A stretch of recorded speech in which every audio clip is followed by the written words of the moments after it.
Hello friends, welcome to my channel. আবারও চলে এসেছি আরও একটি নতুন ভিডিও নিয়ে। তো আজকে তোমাদের দেখাতে চলেছি একটু ভিন্ন ধরনের রেসিপি। অনেকে হয়তো খেয়েছো, আবার অনেকে হয়তো খাওনি। তো আজকে তোমাদের এই সুস্বাদু খাবারটি তৈরি করে দেখাবো। তো খাবারটি চলো তৈরি করা যাক। তো খাবারটি তৈরি করব মুসুরি ডাল দিয়ে। এটাকে আমরা বলে থাকি ডাল চচ্চড়ি বা ডাল মাখনি, যাই বলে থাকো, মানে ডালের একটা রেসিপি। তো আশা করি তোমাদের ভালো লাগবে।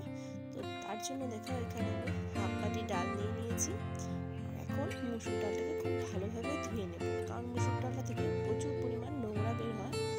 আর সেজন্য অনেকবার খুব ভালোভাবে ডালটাকে একদম ধুয়ে পরিষ্কার করে নেব। তো দেখো এখানে ডালটা খুব ভালোভাবে আমি ধুয়ে পরিষ্কার করে নিয়েছি। তো ডালটা ধোয়া হয়ে গেলে এখন চলো রান্নাটা শুরু করা যাক। সবার প্রথমে আমি ওভেনটিকে ধরিয়ে নিচ্ছি। আর এই রেসিপিটি তোমরা, আশা করি তোমাদের খুব ভালো লাগবে। তোমরা প্লিজ একবার আমার রেসিপিটি দেখে বাড়িতে ট্রাই করে দেখো, সবাই ভালো খাবে। তো দেখো এখানে কড়াই বসিয়ে দেওয়ার পরে কড়াই গরম হয়ে গেছে।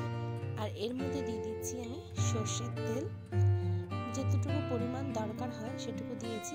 আর ফোড়নে দিচ্ছি শুকনো লঙ্কা, আর সঙ্গে দেব কালো জিরে ফোড়নের জন্য। তো ফোড়নটা একটু হালকা ভেজে নেওয়ার পর এতে আমি অ্যাড করছি পেঁয়াজ কুচি। এখানে আমি মিডিয়াম সাইজের দুটো পেঁয়াজ কুচিয়ে নিয়েছি। তো পেঁয়াজটা একটু বেশি পরিমাণ দিলে ভালো লাগে। আর এর সঙ্গে দেব আমি রসুন কুচি। তো এখানে রসুনটা খুব অল্প ছিল, ওই জন্য আমি অল্প পরিমাণে দিয়েছি। তোমরা চাইলে আরেকটু পরিমাণে দিতে পারো বেশি।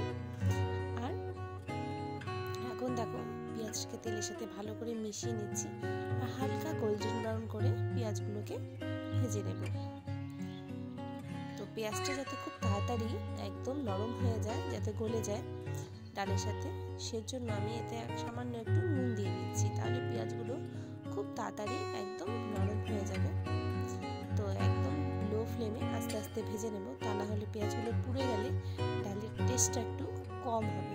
তো সেজন্য দেখো এখানে আমি হালকা করে পেঁয়াজগুলো একদম হালকা গোল্ডেন ব্রাউন করে ভেজে নিয়েছি। এখন এর মধ্যে ধুয়ে রাখা ডালটা আমি অ্যাড করছি। ডালটা এখানে দিয়ে দিচ্ছি।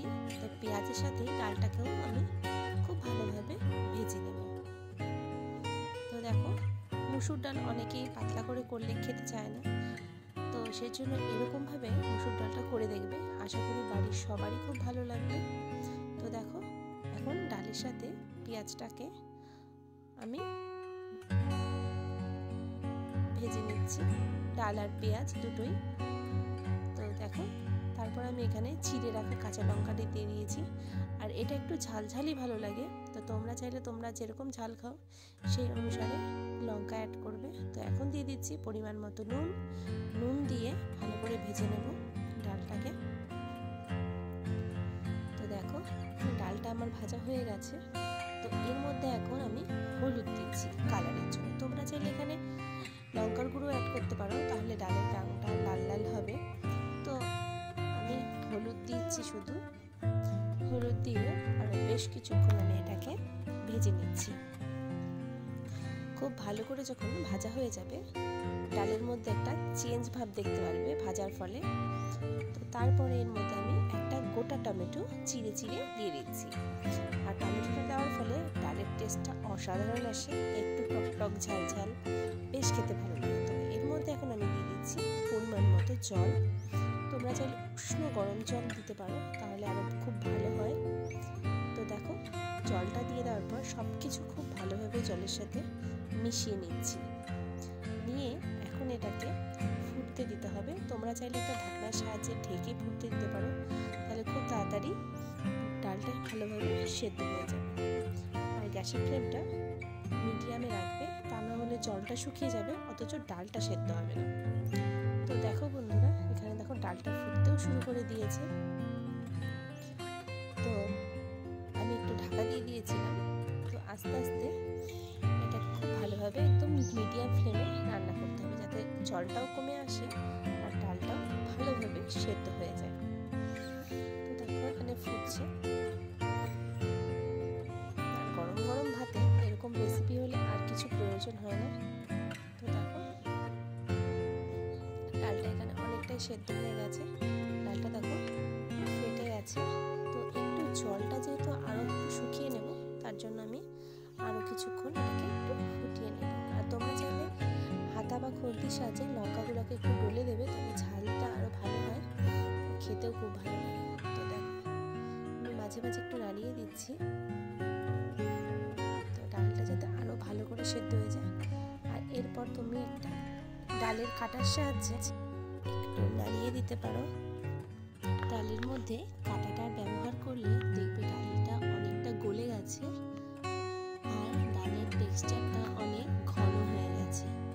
আর এখানে দেখতেই পাচ্ছ ডালটা অনেকটাই ঘন হয়েছে। আর এটা যতটা ঘন হবে ততটাই খেতে ভালো লাগে।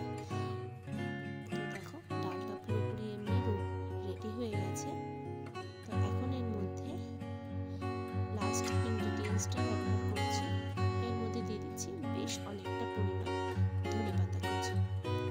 এই ধনেপাতা কুচিটা দিলে ডালটা খুব খেতে ভালো লাগে। আর গরমের দিনে যখন ধনেপাতা পাওয়া যায় না, তখন ধনেপাতা না দিলেও ভালো লাগে। তো ঠান্ডার দিনে ধনেপাতা তো সব কিছুতেই ব্যবহার করা হয়, এই ডালটাতেও ব্যবহার করছি। তো তোমরা একবার এইভাবে বাড়িতে তৈরি করে খেয়ে দেখবে, খুব সুস্বাদু লাগে। তো দেখো ডালটা কতটা ঘন হয়েছে। আর গরম গরম ভাতে এরকম ডাল হলে আর কিচ্ছু প্রয়োজন নেই, মাছ মাংসকেও হার মানিয়ে দেবে এরকম ডাল চচ্চড়ির রেসিপি দিয়ে ভাত। তো বন্ধুরা, কেমন লেগেছে আমার এই রেসিপিটি? যদি ভালো লেগে থাকে প্লিজ আমার চ্যানেলটিকে সাবস্ক্রাইব করে দিও, আর পাশে থাকা বেল বাটনটিও প্রেস করে দিও, যাতে আমার সমস্ত ভিডিও তোমাদের কাছে সবার আগে পৌঁছে যায়। তো আবারও দেখা হবে আরও একটি নতুন রেসিপির সাথে।